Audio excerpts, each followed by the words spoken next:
ತುಂಬಾ ಹೊತ್ತು ನಿಂತ್ಕೊಂಡೇ ಕೆಲಸ ಮಾಡುವಂತವ್ರಿಗೆ ಕಾಲಲ್ಲಿ ಬಾವು ಬರುವಂತಹದ್ದು, ಸೆಳೆತ ಬರೋದು, ಕಾಲಲ್ಲಿ ಊತ ಬರುವಂತಹದ್ದು, ಉಬ್ಬಿರುವಂತಹ ರಕ್ತನಾಳ, ಹಸಿರು ನೀಲಿ ಬಣ್ಣದಲ್ಲಿ ಕಾಣಿಸ್ತಾ ಇರುವಂತಹ ಉಬ್ಬಿರುವಂತಹ ರಕ್ತನಾಳಗಳು ಬರುವಂತಹ ಸಾಧ್ಯತೆ ಇರುತ್ತೆ. ಇದನ್ನ ವೆರಿಕೋಸ್ ವೇನ್ಸ್ ಅಂತ ಹೇಳ್ತೀವಿ. ಏನಿದು ವೆರಿಕೋಸ್ ವೇನ್ಸ್? ಇದರ ಲಕ್ಷಣಗಳೇನು? ಇದು ಯಾರಿಗೆ ಬರುತ್ತೆ? ಈ ತೊಂದರೆ ಬಂದ್ರೆ ನಾವು ಏನೇನ್ ಮಾಡಬೇಕು, ಏನೇನ್ ಮಾಡಬಾರ್ದು, ಯಾವಾಗ ಡಾಕ್ಟರ್ ಹತ್ರ ಹೋಗ್ಬೇಕು, ಅದನ್ನ ಸರಿಪಡಿಸ್ಕೊಳ್ಳೋಕೆ ಸಾಧ್ಯನಾ? ಇದನ್ನೆಲ್ಲ ಅರ್ಥ ಮಾಡ್ಕೋಬೇಕು ಅಂದ್ರೆ ಇವತ್ತಿನ ವಿಡಿಯೋನ ಕೊನೆ ತನಕ ನೋಡಿ. ನಮಸ್ಕಾರ, ನಾನು ನಿಮ್ಮ orthopaedic surgeon doctor Kishan Bhagwat.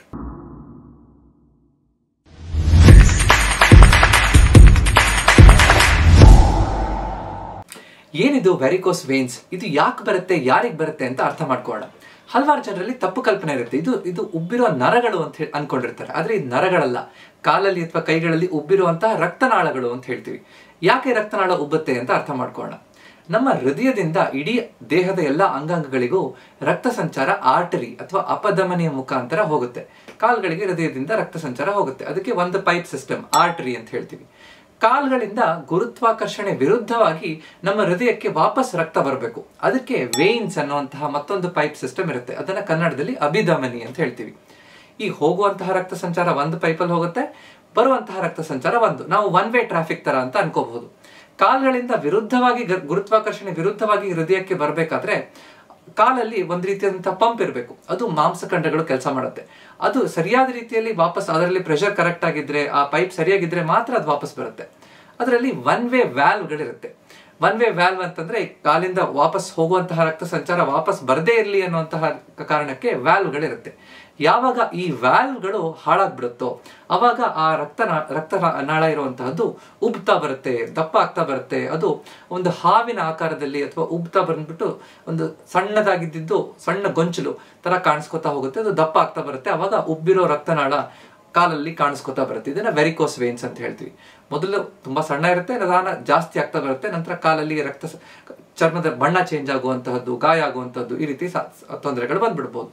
ಇದು ಯಾರಿಗೆ ಬರುತ್ತೆ ಅಂತ ಅರ್ಥ ಮಾಡ್ಕೋಬೇಕು. ತುಂಬಾ ಹೊತ್ತು ನಿಂತ್ಕೊಂಡು ಕೆಲಸ ಮಾಡುವಂತವ್ರಿಗೆ ಬರುತ್ತೆ, ಕೂತ್ಕೊಂಡು ಕೆಲಸ ಮಾಡುವಂತವ್ರಿಗೂ ಬರುತ್ತೆ, ಅಥವಾ ಹೆಂಗಸರಿಗೆ ಜಾಸ್ತಿ ಅಂತ. ಹೆಂಗಸರಿಗೆ ಮುಖ್ಯವಾಗಿ ಈ ಗರ್ಭಿಣಿ ಅವಸ್ಥೆ ಆದ್ಮೇಲೆ, ಪ್ರೆಗ್ನೆನ್ಸಿ ಆದ ನಂತರ ಈ ವೆರಿಕೋಸ್ ವೇನ್ಸ್ ಹೆಚ್ಚು. ನಿಂತ್ಕೊಂಡೇ ಇರುವಂತವ್ರು ಅಂತಂದ್ರೆ, ಈಗ ಕ್ಲಾಸಲ್ಲಿ ಟೀಚರ್ ನಿಂತ್ಕೊಂಡೇ ಪಾಠ ಮಾಡ್ತಾರೆ, ಬಸ್ಸಲ್ಲಿ ಹೋಗ್ಬೇಕಾದ್ರೆ ಕಂಡಕ್ಟರ್ ನಿಂತ್ಕೊಂಡೇ ಇರ್ತಾರೆ, ಈ ಟೇಲರಿಂಗ್ ಕೆಲಸ ಮಾಡುವಂತವ್ರು ಅವರು ನಿಂತ್ಕೊಂಡೇ ಟೇಲರಿಂಗ್ ಕೆಲಸ ಮಾಡ್ತಿರ್ತಾರೆ, ಅಥವಾ ಬಾರ್ಬರ್ ಕಟಿಂಗ್ ಶಾಪ್ನವರು ನಿಂತ್ಕೊಂಡೇ ಕಟಿಂಗ್ ಮಾಡ್ತಾ ಇರ್ತಾರೆ. ಸೊ ತುಂಬಾ ಹೊತ್ತು ನಿಂತ್ಕೊಂಡು ಕೆಲಸ ಮಾಡುವಂತವರಲ್ಲಿ ಈ ಕಾಲಿಂದ ರಕ್ತ ಸಂಚಾರ ವಾಪಸ್ ಹೃದಯಕ್ಕೆ ಬರ್ಲಿಕ್ಕೆ ಸ್ಲೋ ಆಗಿ ವ್ಯಾಲ್ವ್ಗಳು ಹಾಳಾಗಿ ಈ ರೀತಿ ವೆರಿಕೋಸ್ ವೇನ್ಸ್ ಆಗುವಂತ ಸಾಧ್ಯತೆ ಹೆಚ್ಚು ಅಂತ ಹೇಳ್ಬೋದು. ಅದೇ ರೀತಿ ತುಂಬಾ ದೇಹ ತೂಕ ಹೆಚ್ಚಿದ್ರೆ, ದಪ್ಪ ಇದ್ರೆ, ಈ ಹೊಟ್ಟೆ ಭಾಗದಲ್ಲಿ ದಪ್ಪ ಇದ್ದು ನೀರು ತುಂಬಿಕೊಂಡಿದೆ, ಗೆಡ್ಡೆ ಆಗಿದೆ, ಏನೋ ತೊಂದರೆಯಿಂದ ಹೊಟ್ಟೆ ದಪ್ಪ ಆಗಿದೆ ಅಂತ ಇದ್ದಾಗ್ಲೂ ಕೂಡ ಕಾಲಿಂದ ರಕ್ತ ಸಂಚಾರ ವಾಪಸ್ ಹೃದಯಕ್ಕೆ ಬರೋದಿಲ್ಲ. ಸೊ ದಪ್ಪ ಇರುವಂತಹ ವ್ಯಕ್ತಿಗಳಿಗೂ ಈ ವೆರಿಕೋಸ್ ವೇನ್ಸ್ ಆಗುವಂತ ಸಾಧ್ಯತೆ ಹೆಚ್ಚು. ಇದನ್ನ ಅರ್ಥ ಮಾಡ್ಕೋಬೇಕು. ಈ ವೆರಿಕೋಸ್ ವೇನ್ಸ್ ನ ಲಕ್ಷಣಗಳೇನು? ತುಂಬಾ ಹೊತ್ತು ನಿಂತ್ಕೊಂಡೇ ಇರುವಂತವ್ರಿಗೆ, ಮನೆಯಲ್ಲಿ ನಿಂತ್ಕೊಂಡೇ ಕೆಲಸ ಮಾಡುವಂತ ಹೆಂಗಸರಿಗೆ, ಅಥವಾ ಟೀಚರ್ಸ್ಗಳಿಗೆ, ಅಥವಾ ಒಬ್ಬ ಟ್ರಾಫಿಕ್ ಪೊಲೀಸ್ ನಿಂತ್ಕೊಂಡೇ ಇರುವಂತವ್ರಿಗೆ ಕಾಲಲ್ಲಿ ಮೊದಲು ನೋವು ಕಾಣಿಸ್ಕೋಬಹುದು, ಅಥವಾ ಭಾರ ಆಗುವಂತಹ ಭಾವನೆ ಬರ್ಬೋದು. ತುಂಬಾ ಹೊತ್ತು ನಿಂತ್ಕೊಂಡ ತಕ್ಷಣ ಕಾಲಲ್ಲಿ ಭಾರ ಆಗ್ತಾ ಇದೆ ಡಾಕ್ಟ್ರೇ ಅಂತ ಹೇಳ್ತಿರ್ತಾರೆ, ಸಣ್ಣ ನೋವು ಬರ್ತಾ ಇದೆ ಅಂತ. ಸ್ವಲ್ಪ ದಿನದ ನಂತರ ಆಂಕಲ್ ಜಾಯಿಂಟ್ ಹತ್ರ, ಅಂದ್ರೆ ನಮ್ಮ ಕಾಲಿನ ಕೀಲಿನ ಹತ್ರ ಒಳಗಡೆ ಬಾವು ಬರುವಂತದ್ದು, ಆಂಕಲ್ ಸ್ವೆಲ್ಲಿಂಗ್ ಬರುವಂತಹದ್ದು, ಚಪ್ಪಲ್ ಹಾಕೊಂಡಾಗ ಟೈಟ್ ಆಗುತ್ತೆ, ತೆಗಿಯಕ್ಕೆ ಕಷ್ಟ ಆಗುತ್ತೆ ಡಾಕ್ಟ್ರೇ ಅಂತ ಹೇಳ್ತಿರ್ತಾರೆ. ಈ ರೀತಿ ಆಗುವಂತ ಸಾಧ್ಯತೆ ಇರುತ್ತೆ. ಸ್ವಲ್ಪ ದಿನದ ನಂತರ ಇದರಲ್ಲಿ ಉಬ್ಬಿರೋ ರಕ್ತನಾಳಗಳು, ಆ ನರಗಳು ಉಬ್ಬಿರೋ ರೀತಿಯಲ್ಲಿ ಬರ್ತಾ ಇದೆ ಅಂತ ಹೇಳ್ತಿರ್ತಾರೆ. ಉಬ್ಬಿರೋ ರಕ್ತನಾಳಗಳು ಕಾಣಿಸ್ಕೊಡುತ್ತೆ, ಸಣ್ಣ ಸಣ್ಣ ಗೊಂಚಲು ತರ ಕಾಣಿಸ್ಕೊಡುತ್ತೆ, ನಿಧಾನವಾಗಿ ಅದು ದೊಡ್ಡ ಆಗ್ತಾ ಬರುತ್ತೆ. ಅದು ಹಸಿರು ಅಥವಾ ನೀಲಿ ಬಣ್ಣದಲ್ಲಿ ಇರಬಹುದು. ಸೊ ಈ ರೀತಿಯ ಕಾಣಿಸ್ಕೊತಾ ಇದೆ ಅಂತಂದ್ರೆ, ಇದು ವೆರಿಕೋಸ್ ವೇನ್ಸ್ ಒಂದ್ ಹಂತ ದಾಟ್ತಾ ಇದೆ ಅಂತ. ಸ್ವಲ್ಪ ದಿನ ಇನ್ನೂ ಜಾಸ್ತಿ ಆಯ್ತು ಅಂತ ಇದ್ದಾಗ ಕಾಲಲ್ಲಿ ಬಣ್ಣ ಚೇಂಜ್ ಆಗ್ತಾ ಬರುತ್ತೆ. ಆಂಕಲ್ ಜಾಯಿಂಟ್ ಹತ್ರ ಕಾಲಲ್ಲಿ ಸ್ವಲ್ಪ ಕಪ್ ಆಗ್ತಾ ಬರುತ್ತೆ, ಸ್ವಲ್ಪ ನೀಲಿ ಆಗ್ತಾ ಬಂದ್ಬಿಡ್ಬೋದು. ಆ ಭಾಗದಲ್ಲಿ ತುರ್ಕೆ ಬರುತ್ತೆ, ಇದಕ್ಕೆ ವ್ಯಾರಿಕೋಸ್ ಎಕ್ಸಿಮಾ ಅಂತ ಹೇಳ್ತೀವಿ. ಸೊ ಆ ರೀತಿ ತುರ್ಕೆ ಬರುವಂತಹ ತೊಂದರೆ ಆಗುವಂತಹದ್ದು ಇದು ಕೂಡ ಕಾಣಿಸ್ಕೋಬಹುದು. ಇನ್ನು ಸ್ವಲ್ಪ ಜಾಸ್ತಿ ಆಯ್ತು ಅಂತಂದ್ರೆ ಸಣ್ಣ ಪುಟ್ಟ ಗಾಯಗಳಾಗುತ್ತೆ. ಗಾಯ ಆದಾಗ ಅದು ವಾಸಿನೇ ಆಗೋಲ್ಲ, ಅದಕ್ಕೆ ವ್ಯಾರಿಕೋಸ್ ಅಲ್ಸರ್ ಅಂತ ಹೇಳ್ತೀವಿ. ಇನ್ ಕೆಲವೊಬ್ಬರಿಗೆ ಒಳಗಡೆ ರಕ್ತನಾಳದಲ್ಲಿ ರಕ್ತ ಹೆಪ್ಪುಗಟ್ಬಿಡ್ಬೋದು, ಕ್ಲಾಟ್ ಆಗ್ಬಿಡ್ಬೋದು, ವೇನಸ್ ಥ್ರಾಂಬೋಸಿಸ್ ಅಂತ ಹೇಳ್ತೀವಿ. ಹೆಪ್ಪುಗಟ್ಟಿದ ತಕ್ಷಣ ಮತ್ತೆ ಅಲ್ಲಿಂದ ರಕ್ತನಾಳಗಳು ಇನ್ನೂ ದಪ್ಪ ಆಗ್ಲಿಕ್ಕೆ ತೊಂದರೆ ಹೆಚ್ಚಾಗ್ತಾ ಹೋಗುವಂತ ಸಾಧ್ಯತೆ ಇರ್ಬೋದು. ಸೊ ಇದೆಲ್ಲ ಲಕ್ಷಣಗಳು ವೆರಿಕೋಸ್ ವೇನ್ಸ್ ಅಂತ ಅರ್ಥ ಮಾಡ್ಕೋಬೇಕು. ಈ ವೆರಿಕೋಸ್ ವೇನ್ ಸಮಸ್ಯೆ ಇರುವವರು ಅಥವಾ ತುಂಬಾ ಹೊತ್ತು ನಿಂತ್ಕೊಂಡೇ ಕೆಲಸ ಮಾಡುವಂತವ್ರು ಏನೇನು ಮಾಡಬೇಕು, ಏನೇನು ಮಾಡಬಾರ್ದು, ಏನೇನು ಡೂಸ್ ಅಂಡ್ ಡೋಂಟ್ಸ್ ಅನ್ನ ಕರೆಕ್ಟ್ ಆಗಿ ಅರ್ಥ ಮಾಡ್ಕೊಳ್ಳೋಣ. ಮೊದಲು ಡೂಸ್, ಏನೇನು ಮಾಡಲೇಬೇಕು ಅಂತ 7 ಮುಖ್ಯವಾದ ಅಂಶಗಳು. ಮೊದಲನೇದು, ಈ ತುಂಬಾ ಹೊತ್ತು ನಿಂತ್ಕೊಂಡು ಕೆಲಸ ಮಾಡಿ ಬರುವಂತಹವರು ಮನೆಗೆ ವಾಪಸ್ ಬಂದ ನಂತರ ಅಥವಾ ಸ್ವಲ್ಪ ಸಮಯ ರೆಸ್ಟ್ ಸಿಕ್ಕಿದಾಗ 2 ದಿಂಬುಗಳನ್ನು ಇಟ್ಕೊಂಡು 2 ಕಾಲ್ಗಳನ್ನ ಅದ್ರ ಮೇಲೆ ಇಟ್ಕೊಂಡು ಮಲ್ಕೋಬೇಕು. ಅವಾಗ ಗುರುತ್ವಾಕರ್ಷಣೆ ಶಕ್ತಿಯಿಂದ ಕಾಲಲ್ಲಿರುವಂತಹ ಹೆಚ್ಚುವರಿ ರಕ್ತ ಏನಿದೆಯೋ ಅದು ವಾಪಸ್ ಹೃದಯದ ಕಡೆ ಬಂದ್ಬಿಡುತ್ತೆ. ಸರಾಗವಾಗಿ ರಕ್ತ ಸಂಚಾರ ಆಗ್ಲಿಕ್ಕೆ ಅನುಕೂಲ ಆಗ್ತಾ ಹೋಗುತ್ತೆ. ಸೊ ಅಡ್ಗೆ ಮಾಡಿ ತುಂಬಾ ಹೊತ್ತಾಯ್ತು ಅಂದ್ರೆ ಒಂದು 10 ನಿಮಿಷ ಕಾಲನ್ನ ಎತ್ಕೊಂಡು ಮಲ್ಕೋಬೇಕು. ಟೀಚರ್ ವಾಪಸ್ ಮನೆಗೆ ಬಂದ ನಂತರ ಒಂದು 10 ನಿಮಿಷ 2 ದಿಂಬನ್ನು ಇಟ್ಕೊಂಡು ಕಾಲಲ್ಲಿ ಎತ್ತರ ಇಟ್ಕೊಂಡು ಮಲ್ಕೊಂಡಾಗ ಸರಾಗವಾಗಿ ಆ ರಕ್ತ ಸಂಚಾರ ವಾಪಸ್ ಹೃದಯಕ್ಕೆ ಬರುತ್ತೆ. ವೆರಿಕೋಸ್ ವೇನ್ಸ್ ಹೆಚ್ಚಾಗದಿರೋ ರೀತಿಯಲ್ಲಿ ನೋಡ್ಕೋಬಹುದು. ದಿನಕ್ಕೆ ಒಂದು 2-3 ಸಲ ಈ ತರ 10 ನಿಮಿಷ ಕಾಲು ಇಟ್ಕೊಳ್ಳಿಕ್ಕೆ ಅನುಕೂಲ ಆಯ್ತು ಅಂದ್ರೆ ಬಹಳ ಒಳ್ಳೇದು. ಇಲ್ಲ ಅಂದ್ರೆ ಸಾಯಂಕಾಲ ಒಂದು 5-6 ಗಂಟೆ ಅಷ್ಟೊತ್ತಿಗೆ ಒಂದ್ಸಲ 2 ದಿಂಬನ್ನು ಇಟ್ಕೊಂಡು ಒಂದು 15-20 ನಿಮಿಷ ಇಟ್ಕೊಳ್ಳುವಂತಹ ಅಭ್ಯಾಸ ಬಹಳ ಒಳ್ಳೇದು. ಇದು ಮೊದಲನೇದು. ಎರಡನೇದು, ಪ್ರತಿದಿನ ಒಂದು ಮುಕ್ಕಾಲು ಗಂಟೆ ಆದ್ರೂ ವಾಕಿಂಗ್ ಮಾಡೋದನ್ನ ನಾವು ಮರಿಬಾರ್ದು. ಈ ರೀತಿ ವಾಕಿಂಗ್ ಮಾಡೋದ್ರಿಂದ ನಮ್ಮ ಕಾಲುಗಳಲ್ಲಿರುವಂತಹ ಮಾಂಸಖಂಡಗಳು ಚೆನ್ನಾಗಿ ಗಟ್ಟಿ ಆಗ್ತಾ ಹೋಗುತ್ತೆ. ತೊಡೆಯ ಮಾಂಸಖಂಡಗಳು, ಮೀನ್ ಖಂಡದ ಮಾಂಸಖಂಡಗಳು ಗಟ್ಟಿ ಆಗ್ತಾ ಹೋಗುತ್ತೆ. ಅವಾಗ ಅಲ್ಲಿರುವಂತಹ ರಕ್ತ ಸಂಚಾರ ಫ್ರೀ ಆಗಿ ಅದು ಪಂಪ್ ಮಾಡ್ಲಿಕ್ಕೆ ಅನುಕೂಲ ಆಗ್ತಾ ಹೋಗುತ್ತೆ. ಮಾಂಸಖಂಡಗಳು ಗಟ್ಟಿಯಾಗಿದ್ದಾಗ ಆ ರಕ್ತ ಸಂಚಾರ ಚೆನ್ನಾಗಿ ಪಂಪ್ ಆಗುತ್ತೆ. ಸೊ ಪ್ರತಿದಿನ ವಾಕಿಂಗ್ ಮಾಡೋದು ಮುಖ್ಯ. ತುಂಬಾ ಹೊತ್ತು ಒಂದೇ ಕಡೆ ನಿಂತ್ಕೊಂಡು ಕೆಲಸ ಮಾಡೋರು ಕೂಡ ಮಧ್ಯದಲ್ಲಿ ಗ್ಯಾಪ್ ತಗೊಂಡು ಸ್ವಲ್ಪ ಆ ಕಡೆ ಈ ಕಡೆ ಓಡಾಡ್ತಾ ಇರ್ಬೋದು. ಟೀಚರ್ ಕ್ಲಾಸಲ್ಲಿ ಸ್ವಲ್ಪ ಆ ಕಡೆ ಈ ಕಡೆ ಓಡಾಡ್ತಾ ಪಾಠ ಮಾಡ್ಬೋದು. ಅಡುಗೆ ಮಾಡ್ಬೇಕಾದ್ರೆ ಸ್ವಲ್ಪ ಅಡುಗೆ ಮನೆಯಲ್ಲಿ ಆ ಕಡೆ ಈ ಕಡೆ ಹೊರಗಡೆ ಹೋಗುವಂಥದ್ದು 15-20 ನಿಮಿಷಕ್ಕೆ ಒಂದು ಗ್ಯಾಪ್ ತಗೊಂಡು, ಆಫೀಸಲ್ಲಿ ಕುತ್ಕೊಂಡು ಕೆಲಸ ಮಾಡೋರು ಕೂಡ ಒಂದು ಗ್ಯಾಪ್ ತಗೊಂಡು ಸಣ್ಣ ವಾಕ್ ಮಾಡಿ ಬರೋದ್ರಿಂದ ಬಹಳ ಅನುಕೂಲಗಳಾಗ್ತಾ ಹೋಗುತ್ತೆ.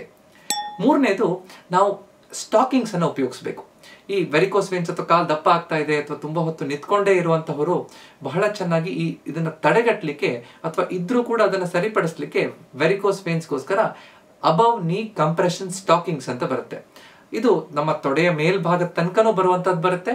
ಬರೀ ಆಂಕಲ್ ಜಾಯಿಂಟ್ ಹತ್ರ ಅಷ್ಟೇ ಇದೆ ಅಂತ ಇದ್ರೆ ಬಿಲೋ ನೀ ಕಂಪ್ರೆಷನ್ ಸ್ಟಾಕಿಂಗ್ಸ್ ಅನ್ನು ಕೂಡ ಉಪಯೋಗಿಸಬಹುದು.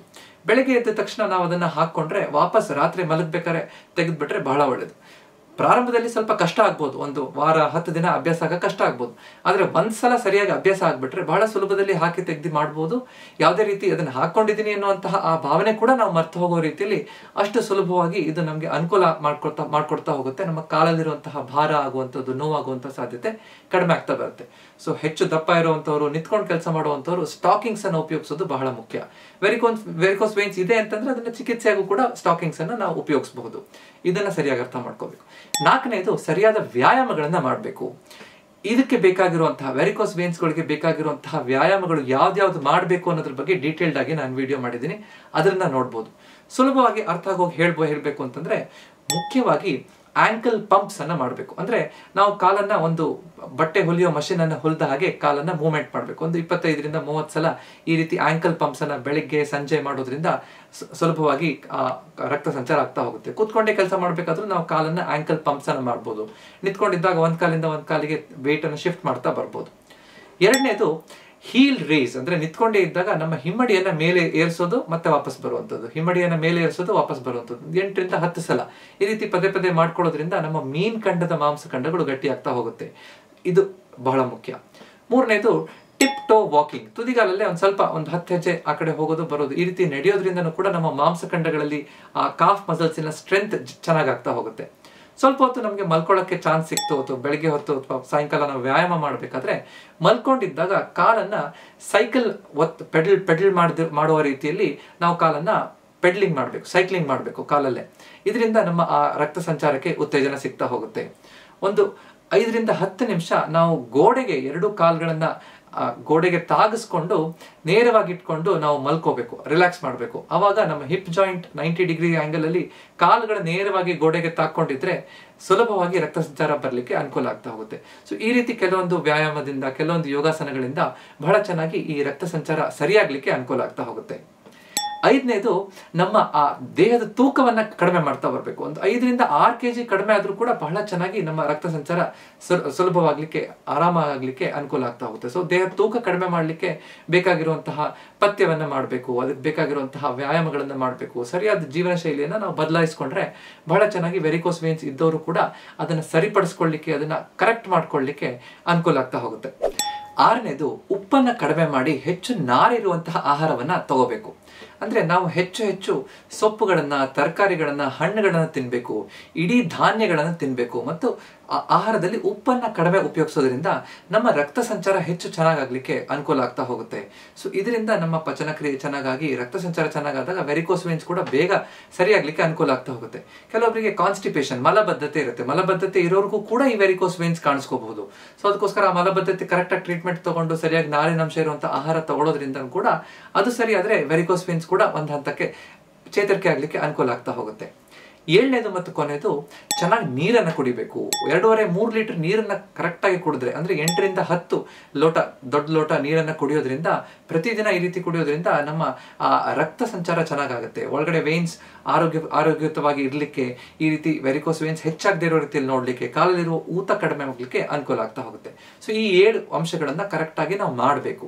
ಏನೇನು ಮಾಡಬಾರ್ದು ಅಂತ ಅರ್ಥ ಮಾಡ್ಕೋಬೇಕು. ಏನ್ ಮಾಡ್ಬೇಕು ಅಂತ ಗೊತ್ತಾದ ತಕ್ಷಣ ಮಾಡಬಾರ್ದು ಅಂತ ಅರ್ಥ ಮಾಡ್ಕೊಳ್ಳೋದು ಸುಲಭ. ಮೊದಲನೇದು, ನಾವು ಒಂದೇ ಕಡೆ ನಿಂತ್ಕೊಳ್ಳುವಂತಹ ಕೆಲಸ ಸ್ವಲ್ಪ ಆ ಕಡೆ ಈ ಕಡೆ ಓಡಾಡೋ ರೀತಿಯಲ್ಲಿ ಮಾಡ್ಬೇಕು. ಒಂದೇ ಕಡೆ ನಿಂತ್ಕೋಬಾರ್ದು ಅಂತ. ತುಂಬಾ ಹೊತ್ತು ನಿಂತ್ಕೊಳ್ಳುವಂತಹ ಕೆಲಸ ಇದ್ರೆ ಕಾಲಲ್ಲಿ ಅಲ್ಲೇ ನಡೆದ ಹಾಗೆ ಮಾಡುವಂತದ್ದು, ಸ್ವಲ್ಪ ಆ ಕಡೆ ಈ ಕಡೆ ವೆಯ್ಟ್ ಅನ್ನು ಟ್ರಾನ್ಸ್ಫರ್ ಮಾಡೋದು, ಮಧ್ಯೆ ಮಧ್ಯೆ ಗ್ಯಾಪ್ ತಗೊಂಡು ಬ್ರೇಕ್ ತಗೊಂಡು ಓಡಾಡ್ಕೊಂಡು ಬರುವಂತದ್ದು, ಇದು ಸರಿಯಾಗಿ ಮಾಡೋದ್ರಿಂದ ಅನುಕೂಲ ಆಗ್ತಾ ಹೋಗುತ್ತೆ. 2ನೇದು, ಕಾಲನ್ನ ಮಡಚಿ ನೆಲದ ಮೇಲೆ ತುಂಬಾ ಹೊತ್ತು ಕೂತ್ಕೊಳ್ಳುವಂಥದ್ದು. ನಮ್ಮ ಮಂಡಿಯನ್ನ, ಹಿಪ್ ಜಾಯಿಂಟ್ ಅನ್ನ ಫುಲ್ ಫ್ಲೆಕ್ಸ್ ಮಾಡಿ ಫುಲ್ ಮಡಚಿ ಕಾಲಲ್ಲಿ ಚಕ್ರ ಪಕ್ಕಲು ಹಾಕೊಂಡು ಕೆಳಗಡೆ ಕೂತ್ಕೊಳ್ಳೋದು, ಈ ರೀತಿ ತುಂಬಾ ಹೊತ್ತು ಕೂತ್ಕೊಳ್ಳೋದ್ರಿಂದ ವೆರಿಕೋಸ್ ವೇನ್ಸ್ ತೊಂದರೆ ಇದೆ ಅಂತ ಇದ್ರೆ ಅಂತವರಿಗೆ ರಕ್ತ ಸಂಚಾರ ಮತ್ತೆ ವಾಪಸ್ ಬರ್ಲಿಕ್ಕೆ ಸ್ವಲ್ಪ ಕಷ್ಟ ಆಗ್ತಾ ಹೋಗುತ್ತೆ.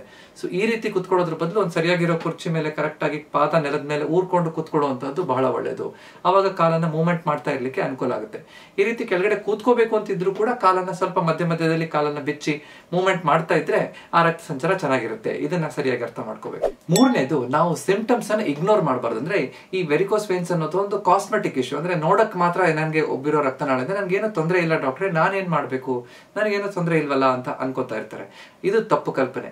ಇದು ದಪ್ಪ ಆಗ್ತಾ ಇದೆ, ಕಾಲಲ್ಲಿ ಸೆಳೆತ ಬರ್ತಾ ಇದೆ ಅಂತ ಇದ್ರೆ ಆದಷ್ಟು ಕರೆಕ್ಟ್ ಆಗಿ ಬೇಗ ಡಾಕ್ಟರ್ ಹತ್ರ ಹೋಗಿ ತೋರಿಸೋದ್ರಿಂದ, ಕಾಲಲ್ಲಿ ಉಬ್ಬಿರೋ ರಕ್ತನಾಳ ಹೆಚ್ಚಾಗ್ತಾ ಇದೆ, ಕಾಲಲ್ಲಿ ತುರ್ಕೆ ಬರ್ತಾ ಇದೆ, ಗಾಯ ಆಗ್ತಾ ಇದೆ, ವೆರಿಕೋಸ್ ಅಲ್ಸರ್ ಗಾಯ ಆಗಿರುವಂತದ್ದು ವಾಸಿ ಆಗ್ತಾ ಇಲ್ಲ, ಈ ರೀತಿ ಸಮಸ್ಯೆ ಇದ್ದಾಗ ಆದಷ್ಟು ಬೇಗ ಡಾಕ್ಟರ್ ಹತ್ರ ಹೋಗಿ ತೋರಿಸೋದ್ರಿಂದ ಅದಕ್ಕೆ ಸೂಕ್ತ ಚಿಕಿತ್ಸೆಯನ್ನ ಪಡ್ಕೋಬಹುದು. ಅದು ಹೆಚ್ಚು ತೊಂದರೆ ಆಗದೆ ಇರೋ ರೀತಿಯಲ್ಲಿ ನೋಡ್ಕೋಬಹುದು. ಒಳಗಡೆ ಬ್ಲಡ್ ಕ್ಲಾಟ್ ಆಗದೆ ಇರೋ ರೀತಿಯಲ್ಲಿ ಅಥವಾ ಬೇರೆ ತೊಂದರೆಗಳು ಹೆಚ್ಚಾಗದೆ ಇರೋ ರೀತಿಯಲ್ಲಿ ನೋಡ್ಕೊಳ್ಳೋದ್ರಿಂದ ಅದು ಜಾಣತನ ಅಂತ ನಾವು ಹೇಳ್ಬೋದು. 4ನೇದು, ತುಂಬಾ ಟೈಟ್ ಆಗಿರುವಂತಹ ಬೆಲ್ಟ್ ಹಾಕೊಳ್ಳೋದು ಅಥವಾ ಅಂಡರ್ ಗಾರ್ಮೆಂಟ್ಸ್ ಹಾಕೊಳ್ಳೋದು, ಟೈಟ್ ಆಗಿರುವಂತಹ ಲೆಗಿಂಗ್ಸ್ ಅಥವಾ ಜೀನ್ಸ್ ಪ್ಯಾಂಟ್ ಹಾಕೊಳ್ಳುವಂತಹ ಅಭ್ಯಾಸ ಕೆಲವೊಬ್ಬರಿಗೆ ಇರುತ್ತೆ. ಈ ರೀತಿ ಮಾಡೋದ್ರಿಂದನೂ ಕೂಡ ಕಾಲಿಂದ ರಕ್ತ ಸಂಚಾರ ಫ್ರೀ ಆಗ್ಲಿಕ್ಕೆ ಅನುಕೂಲ ಆಗೋದಿಲ್ಲ. ಸೊ ಈ ರೀತಿ ಅಭ್ಯಾಸ ಇರುವಂತವ್ರು ಅದನ್ನ ಬಿಡಬೇಕು. ಸ್ವಲ್ಪ ಲೂಸ್ ಆಗಿರುವಂತಹ ಬಟ್ಟೆ ಹಾಕೊಳ್ಳೋದ್ರಿಂದ, ಬೆಲ್ಟ್ ಹಾಕೊಳ್ಳೋದ್ರಿಂದ ಅನುಕೂಲವಾಗಿ ಈ ತೊಂದರೆ ಹೆಚ್ಚಾಗದೇ ಇರೋ ರೀತಿಯಲ್ಲಿ ನಾವು ನೋಡ್ಕೋಬಹುದು. 5ನೇದು, ಕರೆಕ್ಟ್ ಆಗಿ ಹೈ ಹೀಲ್ಸ್ ಹಾಕೊಳ್ಳುವಂತಹ ಅಭ್ಯಾಸ ಇರೋರು ಸ್ವಲ್ಪ ಲೋ ಹೀಲ್ಸ್ ಅಥವಾ ಹೀಲ್ಸ್ ಇಲ್ಲದೆ ಇರುವಂತಹ ಫ್ಲಾಟ್ ಚಪ್ಪಲ್ ಹಾಕೊಳ್ಳೋದ್ರಿಂದ ಕಾಲು ಸ್ವಲ್ಪ ಆರಾಮಾಗಿ ಓಡಾಡಬೇಕಾದ್ರೆ ಅಲ್ಲಿ ಒತ್ತಡ ಇರೋದಿಲ್ಲ, ರಕ್ತ ಸಂಚಾರ ಸರಾಗವಾಗಿ ಆಗ್ತಾ ಹೋಗುತ್ತೆ.